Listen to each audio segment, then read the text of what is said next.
जहां एक और अरब देशों समेत पश्चिमी देश इजराइल हमास की जंग रोकने की कोशिशों में जुटे हैं, वहीं इजराइल इस जंग को और तेजी से आगे बढ़ा रहा है। गाजा में हमास के सफाई के बाद अब रफा में इजराइल हमास के पीछे पड़ा है। इस जंग में अब तालिबान भी कूद पड़ा है। तालिबान ने इजराइल के खिलाफ जंग में हिजबुल्लाह का साथ देने के लिए 1000 से अधिक लड़ाके लेबनान भेजे हैं। तालिबानी लड़ाके लेबनान की ओर जाते दिख रहे हैं। इसको लेकर सोशल मीडिया पर एक वीडियो भी सामने आया है, जिसमें अफगानिस्तान से पहली खेप में 1000 से ज्यादा तालिबानी लड़ाके लेबनान भेजे गए हैं, जो युद्ध में हिजबुल्लाह का साथ देंगे। ये लड़ाके अत्याधुनिक हथियारों और मिलिट्री वाहनों से लैस हैं। तालिबानी लड़ाके हथियार लहराते हुए मिलिट्री वाहन के साथ स्केटिंग करते जाते हुए देखे जा सकते हैं। तालिबान की इस भागीदारी ने मध्य पूर्व की स्थिति को और भी जटिल बना दिया है। अफगानिस्तान के तालिबानी लड़ाके, जिनके पास अमेरिका के छोड़े हुए आधुनिक हथियार और उपकरण हैं, अब हिजबुल्लाह के साथ मिलकर इजराइल के खिलाफ युद्ध में शामिल हो रहे हैं। इससे इजराइल के लिए खतरा और बढ़ गया है। तालिबान का कहना है कि उसके पास अरबों रुपए के अमेरिकी हथियार हैं।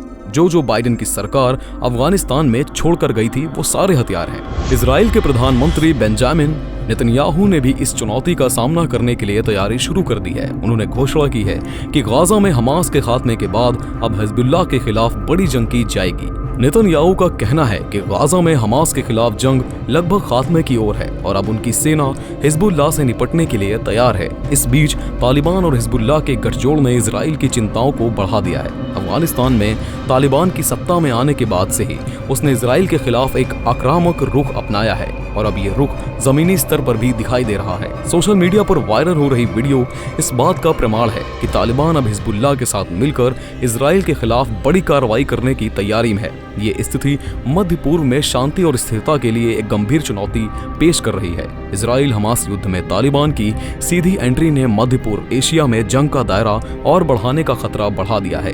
तालिबान का कहना है कि उसके पास अरबों रुपए के अमेरिकी हथियार हैं, जो बाइडेन की सरकार अफगानिस्तान में छोड़ गई थी। हमास के नकाबपोश सिपह सालार अबू उबैद ने शुरू से ही इजराइल को परेशान कर रखा है और अब ऐसा ही एक चेहरा अफगानिस्तान में भी उदय हो रहा है।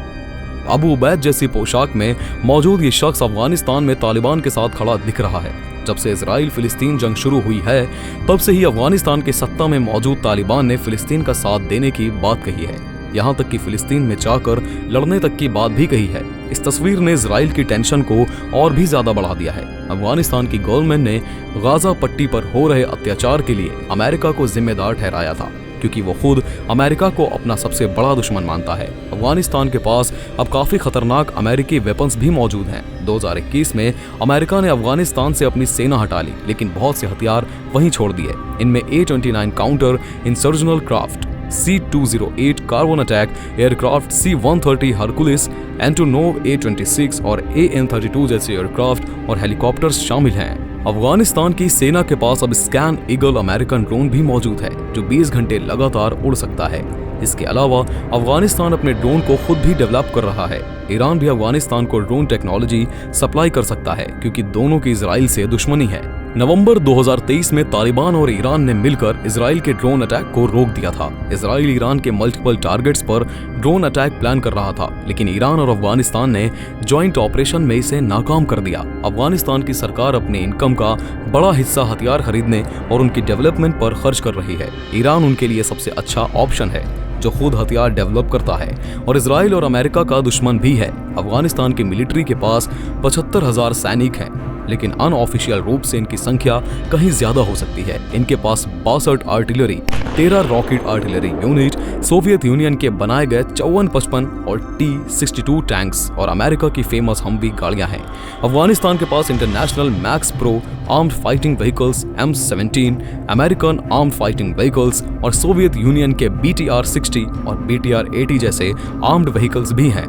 अफगानिस्तान की सेना के पास American M4 guns, M16A2 browning और दूसरे कई एडवांस हथियार भी मौजूद हैं। अमेरिकी डिफेंस डिपार्टमेंट की रिपोर्ट के मुताबिक इन हथियारों की कीमत $7.1 बिलियन यानी कि लगभग कई करोड़ रुपए हो सकती है। इनमें से लगभग सभी पर तालिबान का कब्जा हो चुका है, जो इजराइल के लिए खतरा बढ़ा रहा है। अफगानिस्तान की आबादी लगभग 4 करोड़ है और टैक्स व अन्य लीगल इलीगल तरीकों से उनकी गवर्नमेंट की इनकम बिलियन डॉलर्स तक पहुंच चुकी है। अफगानिस्तान की गवर्नमेंट लगातार अपनी मिलिट्री को मजबूत कर रही है।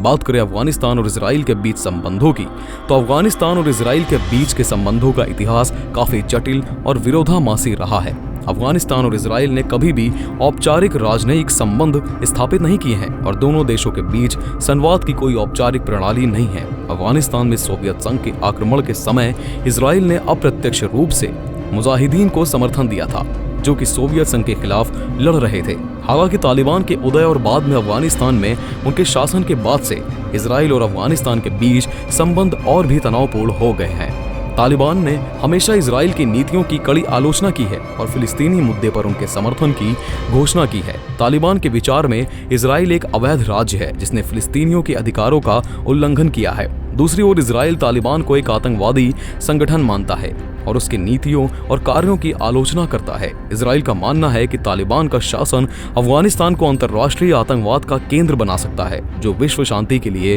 खतरा है। अफगानिस्तान की रणनीतिक स्थिति भी इजराइल के लिए चिंता का विषय है। अफगानिस्तान की भौगोलिक स्थिति और उसकी बढ़ती सैन्य शक्ति ने उसे एक महत्वपूर्ण खिलाड़ी बना दिया है। तालिबान की सरकार ने अपने हथियारों के विकास और सैन्य क्षमताओं को बढ़ाने के लिए भारी निवेश किया है। इजराइल के लिए ये एक महत्वपूर्ण चिंता का विषय है, क्योंकि एक मजबूत और सशस्त्र अफगानिस्तान मध्य पूर्व में सुरक्षा के लिए एक बड़ा खतरा बन सकता है।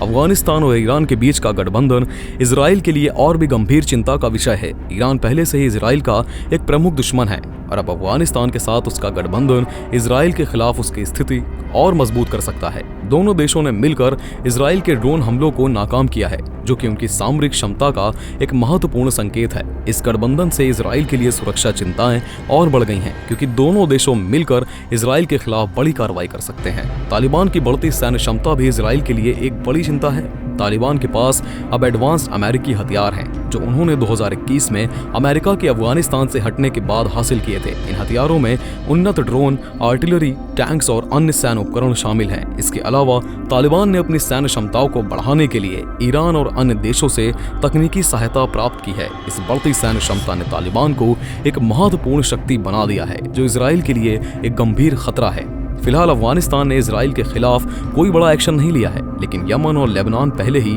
इजराइल से उलझ चुके हैं। अगर अफगानिस्तान इसी तरह ताकतवर बनता गया तो आगे चलकर इजराइल के लिए बहुत बड़ी मुसीबत बन सकता है। इस समय अफगानिस्तान हमास की मदद कर रहा है और इससे मध्य पूर्व में संघर्ष और बढ़ने की संभावना है। इस समय अफगानिस्तान और तालिबान की स्थिति इजराइल के लिए एक गंभीर चुनौती है। तालिबान की सैन्य क्षमताओं में वृद्धि, ड्रोन तकनीक का विकास और ईरान से मिल रही सहायता उसकी ताकत में लगातार इजाफा कर रही है।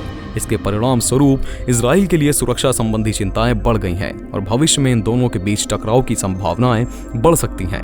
अफगानिस्तान और इजराइल के संबंधों का भविष्य अनिश्चित है। तालिबान की बढ़ती शक्ति और उनके मिलिट्री पावर में बढ़ोतरी ने इजराइल के लिए एक नई चुनौती खड़ी कर दी है।